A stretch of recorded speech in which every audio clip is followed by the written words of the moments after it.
They wheeled in the champagne like we'd cured cancer, confetti cannons, branded cupcakes, the CFO crying for some reason, maybe the stock options hit. I stood there, plastic flute in hand, smile stapled to my face while our baby, the product we built in garages and server closets and blackout weekends, was officially swallowed by a corporate python in a $312 million acquisition. Everyone clapped. I tried not to scream. The new CEO, a man who looked like he practiced his empathy in the mirror, wrapped an arm around me and called me the brain behind the brand. He pronounced our product wrong twice, then handed me a branded fleece jacket like I just joined his frat. "Excited to have you on board for the next chapter," he said. I nodded and made a mental note to start printing things, important things. Here's the thing they didn't get: the founding team wasn't just ornamental. We weren't the quirky geniuses to parade around for press. We were the beating heart, the blueprint, the weirdos who knew why that one legacy script had to sleep for 12 milliseconds or else the entire notification engine had a panic attack. They were acquiring a castle, sure, but the moat, the drawbridge, the skeleton key? That was us. And deep in the labyrinth of the acquisition paperwork, tucked between non-compete clauses and retention bonus promises, was one line, one clause that cost them everything. If any founder is terminated without cause within 24 months of acquisition, all proprietary IP shall revert to the founding entity, effective immediately. A clause born from 2 bottles of Pinot Noir, a very stubborn lawyer named Darlene, and me, eyes bloodshot at 2 a.m., fighting like hell for the soul of what we'd made. I wasn't expecting betrayal. I was just expecting laziness. Turns out both would come in droves. Yeah, maybe I shouldn't say this in the middle of a story about corporate treachery, but if you've gotten this far, I'm begging you, help me hit my first 10,000 subscribers. 97% of folks just listen and never click. That's like showing up to a potluck with an empty plate and eating all the potato salad. One tap and you'll be helping this chaos engine keep running. Anyway, the press release read like a wedding vow: together we'll reach new heights, shared vision, unparalleled synergy. The reality was 14-hour onboarding meetings where the new overlords explained how to run our own damn company back to us one bullet point at a time. They called it integration. We called it death by PowerPoint. And yet I played along, smiled at the all hands, let them rename our Slack channels, didn't flinch when they assigned a junior project manager to shadow me and capture institutional knowledge, as if my brain was a PDF waiting to be downloaded. But I knew. I knew exactly how many months we had. I knew the clause. I knew they'd never bother to read it, tucked where it was, hiding behind 3 appendices and a mountain of footnotes. They thought they were buying a machine. They didn't know they were pulling the pin on a grenade. I should have known they'd never bother to read it. The consultants showed up like a bad rash, spreading fast, hard to ignore, and somehow always dressed in shades of beige. There were 3 of them at first, flown in from New York with names that sounded like pharmaceuticals: Chadwick, Sloan, Everett. They didn't build things.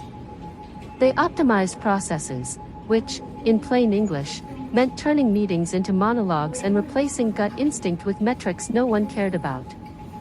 Their first move? Vision realignment. 2 weeks of forced bonding exercises, trust falls, and PowerPoints explaining how to pivot toward synergy, the same synergy we'd already spent a decade perfecting without their input. One slide actually had a photo of a lighthouse with the words, "Innovation anchored in agility," slapped over it like a motivational poster in a dentist's office. By week 3, our whiteboards were gone, replaced by collaboration zones filled with bean bags no one wanted to sit in. They gave us new company laptops preloaded with software that monitored typing speed and flagged idle time, as if creative problem solving could be measured in keystrokes. As if they had any idea how long it took to build a self-healing database schema from scratch. Then came the layers, middle managers with clipboards, new titles like Strategic Enablement Officer and Workflow Evangelist. I had a boss now who wore loafers without socks and called me "young lady" in meetings. I'm 42. And I wrote the foundational code he mispronounced while trying to explain it to a client. They started sidelining us, one team at a time. My co-founder Mia, who once presented our compression protocol at DEF CON, was reassigned to user empathy research. Translation: she spent her days making fake customer personas for an intern to review. Nick, our CTO, had to justify every code commit through Jira tickets that took longer to write than the actual fixes. And me? I became a mascot. They paraded me into meetings with investors but never let me speak. Let the numbers do the talking, Sloan would say, as he mangled our growth chart and credited Q2 success to a marketing pivot instead of the 2-server migration I bled out over Memorial Day weekend. I used to argue. Used to correct them in meetings. Fight tooth and nail for accuracy, integrity, vision. But somewhere in week 6, I stopped. Let them talk. Let them rename our product roadmap, the success spiral. Let them believe they were leading something they didn't understand. Because here's the truth, it's easier to let a fool walk into a trap than try to explain where the floor falls out. So I smiled, nodded, even thanked them once for their fresh eyes. Every time they ignored my suggestions, I logged it. Every time they rewrote part of the code base without looping us in, I archived it. They were digging a hole, and I wasn't about to stop them. Frustrated? Absolutely. But not panicked. Not bitter. Just quiet, the kind of quiet that comes before a pressure valve bursts. I had 16 months and change left. And the countdown had already begun. It happened on a Tuesday. Mid-morning. Right outside, dead quiet in the war room. Mia didn't even get a heads up. 1 minute we were reviewing stress logs from the weekend patch, the next her calendar went blank and her Slack icon turned to a cold little X, like a tombstone. I knew that shade of gray. Final logout gray. She walked back into the office 10 minutes later, white envelope in hand, eyes like broken glass. No HR rep, no manager. Just a security contractor standing a polite 6 feet behind her like he was waiting for her to detonate. And then I didn't hit send. I waited. Because this wasn't about impulse. This was a slow burn. And I wanted the temperature just right. Let Todd get comfortable in his stolen spotlight. Let him pitch my initiative to the board.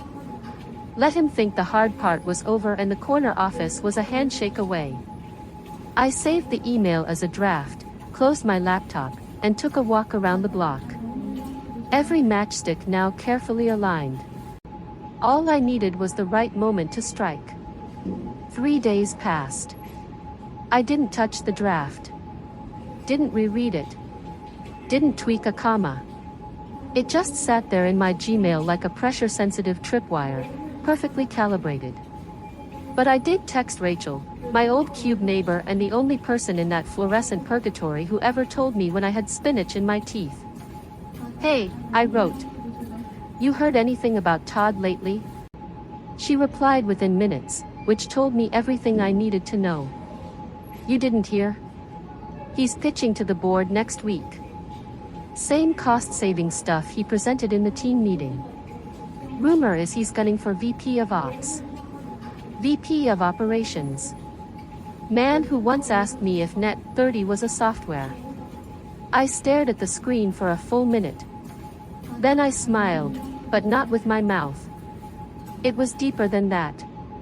Something in my chest clicked into place like a key turning.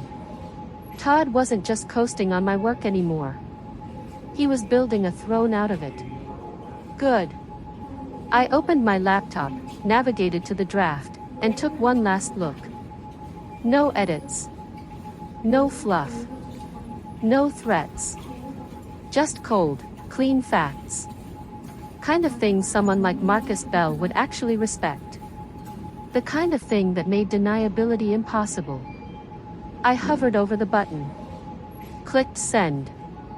The Gmail whoosh was so quiet it was almost smug. Then, nothing. No automatic out of office. No bounce back. No immediate legal reply or, thanks for your concern. Just blank space and inbox silence. Which was fine. I'd waited this long. I could wait a little more. I closed my laptop. Grabbed my refreshed LinkedIn like I was flipping tarot cards.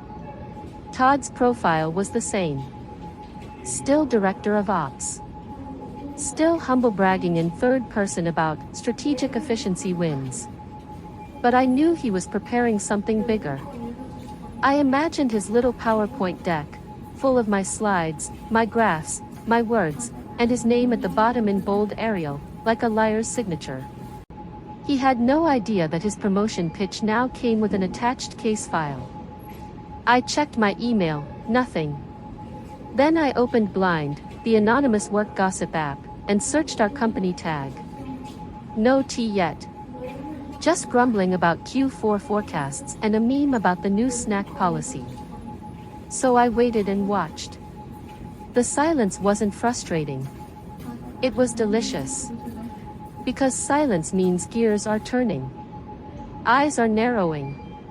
Calendars are shifting. Somewhere, Marcus Bell had opened that folder.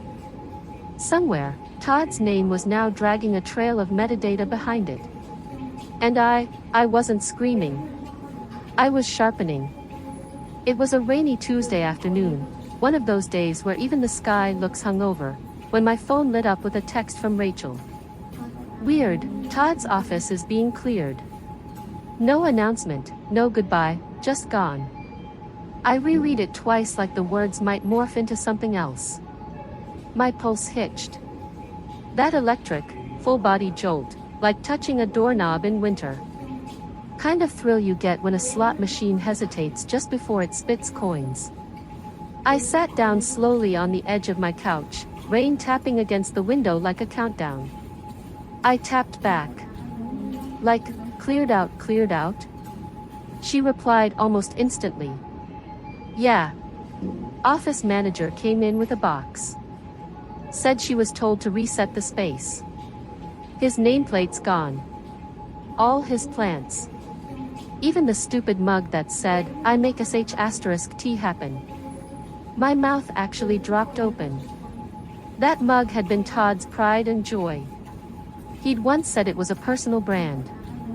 I opened our company Slack, not that I had access anymore, but the public pages were still visible on the company portal. Nothing. No farewell Todd thread. No announcement. No HR memo gently rewriting the truth. Just absence. The kind of absence that made people lower their voices and check who's around before talking. I jumped to LinkedIn. Todd's profile was still live. Still claiming he was with the company. No change in job title. No new post bragging about a new chapter. Just stale air. Then I opened Blind. Scrolled the tag for our company. That's where I found it. Thread title, anyone know what happened to Director of Ops? Office got cleared today. Eyes, replies came fast. Heard it was internal. Like bad internal. Someone mentioned CFO's name and ethics board in the same sentence. Anyone else? HR's tight-lipped. Just said he's no longer with the organization. That's never a good sign, lol. VP dreams, crushed. I guess I scrolled, eyes scanning for my name. There was none, and that made it better. Because silence was my design. Todd could vanish like a magician's assistant and no one would know I'd built the trapdoor.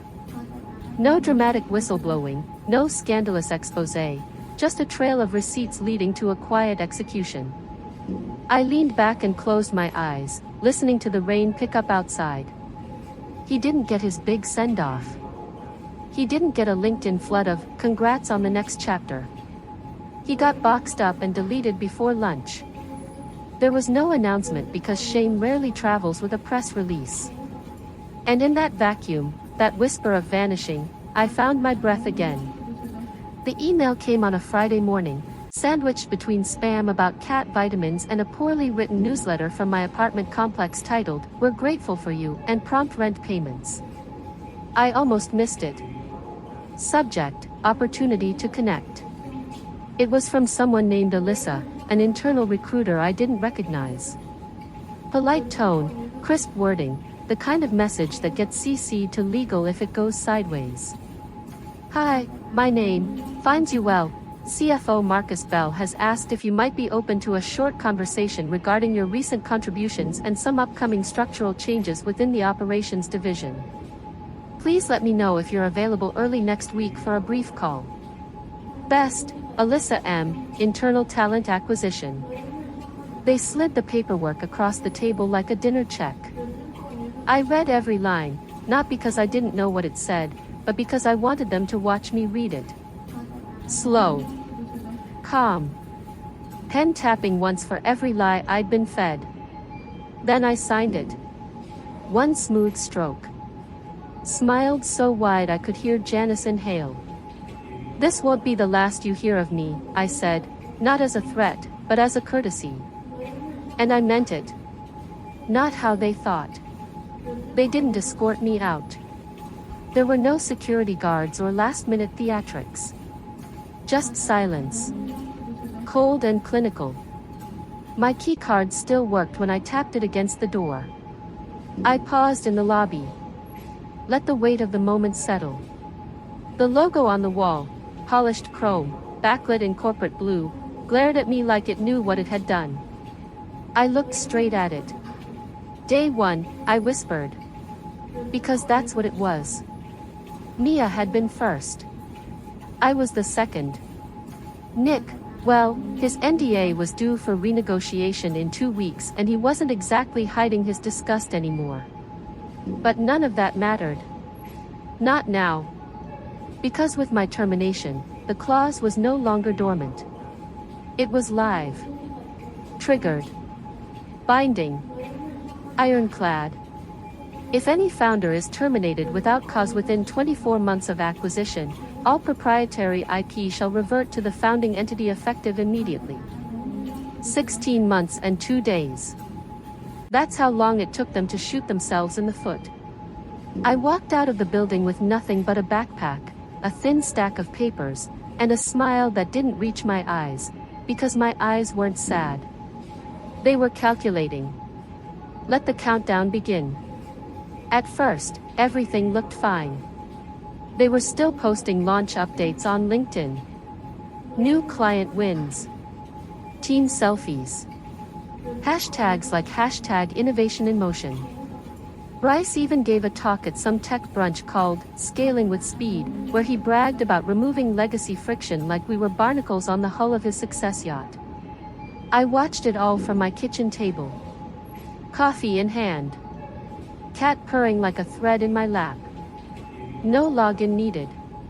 Just publicly available hubris on full display. They updated code. Deployed features. Rolled out a slick new UI update that broke half the accessibility options we'd spent 6 months perfecting. Onboarded 2 enterprise clients and made the mistake of demoing real-time integration before QA signed off. The demo crashed. Twice. But the real unraveling started slow. A small glitch at first. API keys invalidating for no reason. Then webhook payloads mysteriously timing out. Clients started noticing. A logistics partner emailed in a panic, "Our shipments aren't syncing. Is your system down?" Support brushed it off. Temporary issue. DNS hiccup. Try clearing your cache.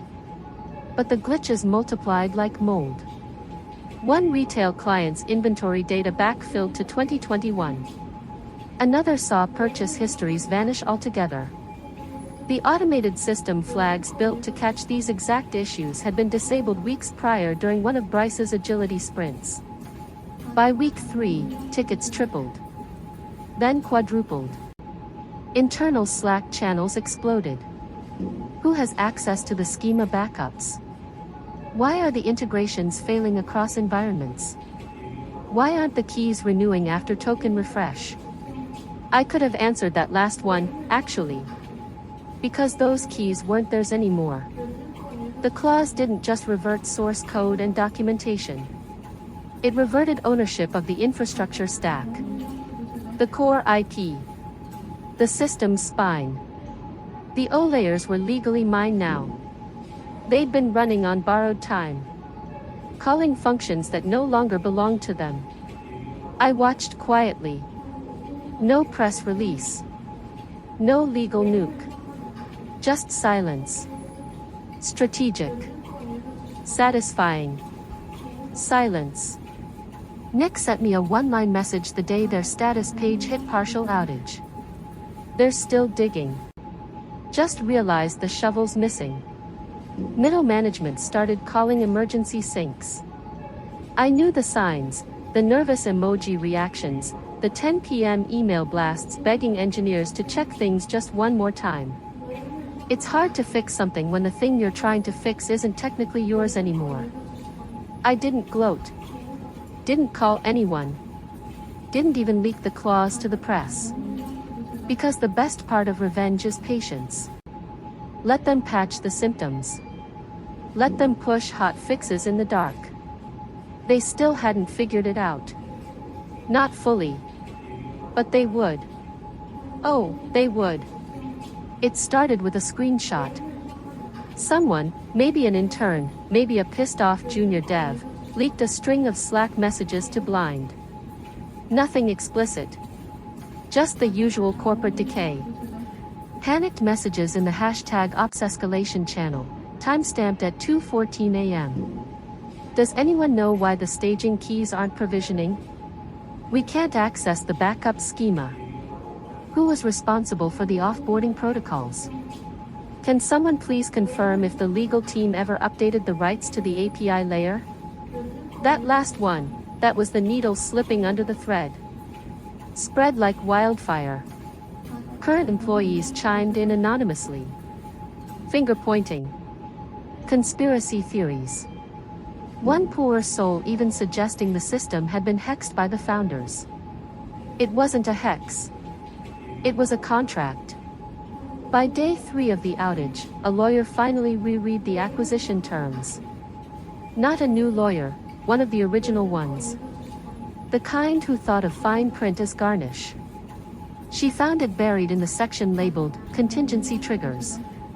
Page 58 of the third appendix. In the event that any original founder is terminated without cause prior to the 24-month retention period, all rights to proprietary source code, underlying IP, authentication infrastructure, data schemas, and derivative work shall immediately revert to the founding entity as defined in Clause 3.7a. Immediate. No grace period. No appeals. No takebacks. The room must have gone cold. I like to imagine the new CEO's face waxen, staring at a document he signed without reading. $1 million handshake unraveling in his palm. Their lawyers scrambled. I know this because suddenly emails started appearing in my old inbox, the one tied to my founder address. Pleasantly panicked. We'd love to reconnect and discuss possible transition options. Are you open to a short-term licensing arrangement while we restructure? We believe there may have been a misunderstanding in interpretation. I ignored them. They tried calling. The number rang to a voicemail that simply said, "If you're calling about something you broke, try turning it off and reading the terms you ignored."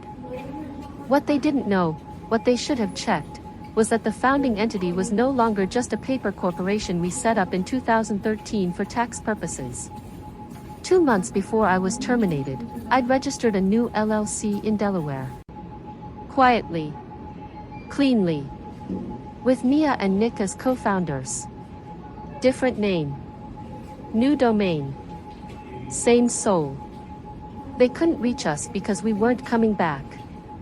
We'd already moved on. Already building. Already offering stability in the middle of their collapse. They didn't just lose the IP. They lost the trust of every partner, vendor, and client who now realized the shiny new management team didn't actually own what they'd been selling. Justice doesn't always wear a cape. Sometimes it wears a signature on page 58. By the time their fourth temporary outage made headlines on TechCrunch, we were already running stable builds on our alpha environment. We didn't rebuild the old system. We evolved it. Stripped it for parts and redesigned the engine to hum instead of grind. No Frankenstein patchwork.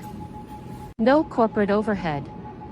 Just code that moved like breath, tight, clean, and ours. We worked out of Nick's garage at first. Then moved into a modest little loft above a coffee roastery that smelled like ambition and burnt espresso. Mia handled the product relaunch. I focused on architecture. Nick dealt with infra and charm. Mostly charm. The three of us back in rhythm. No stakeholders. No slide decks. No trust falls or vision boards. Just late nights, bad takeout, and the kind of laughter that sounds like healing. The funny thing about fire is it clears the brush. Clients saw the smoke and started looking for exits. They reached out one by one in hushed emails and cautious DMs. Hey, just wondering if you all are working on anything new. We're looking for something more stable. Familiar, but reliable. We've had 6 integration failures in 2 weeks. If there's an alternative. We never pitched. Never chased. Never uttered the name of the company that had tried to bury us. We just answered honestly. Yes, building something better. Yes, it supports your existing workflows. Yes, we can onboard you by end of month. No fireworks. No poaching. Just a quiet return to gravity. Even some of the employees from the old team found their way back to us. Engineers. Designers. Customer support leads. The ones who still believed in what we built the first time. They didn't ask for promises. They just asked if they could help. We called the new platform Lantern. As in, light in the dark. A nod to the chaos we'd survived and the clarity we were chasing. Every line of code was a refusal. Every feature a correction. We launched in beta with 11 clients. By the second month, we had 34. Investors started calling again. This time on our terms. I did a podcast interview in early spring. The host asked about the transition. About the acquisition. The firings. The comeback. I smiled and said, sometimes disruption isn't about breaking things. Sometimes it's about watching what breaks when you leave. No names. No shade. Just facts with fangs. We weren't out for revenge. That part was already done. This was resurrection. A rebirth by contract. The quiet power of knowing you weren't just right, you were ready. The outage hit on a Thursday morning. Prime time for client login. Finance dashboards froze. Logistics APIs dumped error codes. And the e-commerce integrations just stopped. Not gracefully. Not even with a warning. Just blank. Like the back end had been unplugged mid-sentence. By noon, Twitter was on fire. Anyone else seeing total failure on, redacted, platform? We just lost 8 hours of transactional data. Support won't respond. Is the company dead? Their status page, normally pristine and useless, was a bleeding grid of red boxes. Every region. Every system. Down. The official response came 2 hours later. Single sentence. We are investigating a critical disruption affecting core systems. Translation: we don't know who owns the thing we broke anymore. Internally, chaos.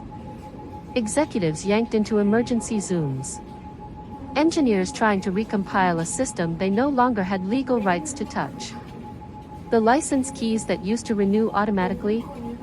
Revoked. The infrastructure stack they took for granted? Gone. No backups. No access. No rollback plan. Clients fled. Some quietly. Some loudly.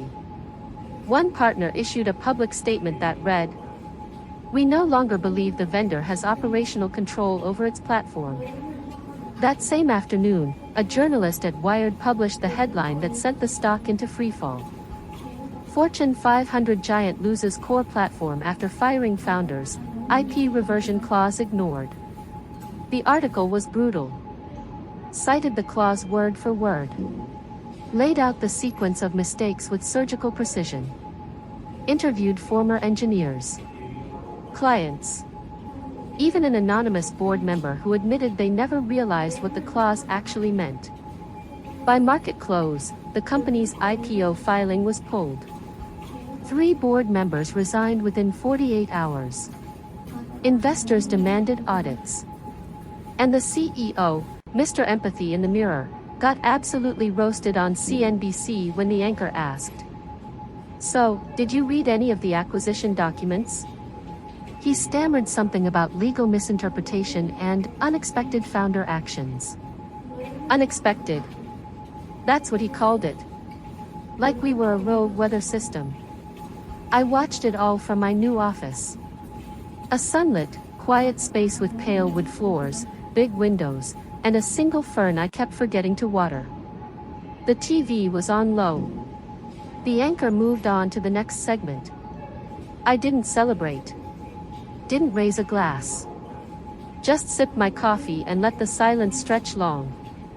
This wasn't victory. It was inevitability.